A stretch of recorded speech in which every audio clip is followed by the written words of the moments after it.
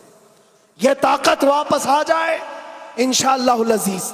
ایک جملہ کہتا ہوں، سنو، کان کھول کر سنو، بہت اچھی بات ہے. یہ میری پوری تقریر کا خلاصہ، لب لباب، حاصل کلام. کیا کیا چیزیں تمہیں چاہیے؟ کیا کیا چیزیں چاہیے؟ تخت چاہیے، سیاست چاہیے، قیادت چاہیے، حکومت چاہیے، ایجوکیشن میں مہارت چاہیے، بڑی کامیابی چاہیے. کیا کیا چاہیے؟ زمین چاہیے، جائیداد چاہیے، اوپر تک اڑنا آنا چاہیے. کیا کیا چاہیے؟ سب جمع کر لو. ایک ہی چیز ہے، ایک ہی چیز ہے کہ محمد سے وفا تو نے تو ہم تیرے ہیں. یہ جہاں چیز ہے کیا؟ لوح و قلم تیرے ہیں، لوح و قلم تیرے ہیں. اور آج ہم نے محسوس کیا ہے، مجھے کون پہچانتا تھا، میں کس خاندان سے ہوں، یہ میٹر نہیں کرتا. میں اپنے باپ کے نام سے، اپنے خاندان کے نام سے یا کوئی سیاسی عہدہ رکھنے کی وجہ سے نہیں پہچانا جاتا، بلکہ اگر پہچانا جاتا ہوں تو صرف اس بنیاد پر جب تک بکے نہ تھے تو کوئی پوچھتا نہ تھا، یا رسول اللہ تم نے خرید کر ہمیں انمول کر دیا. لبیک یا رسول اللہ.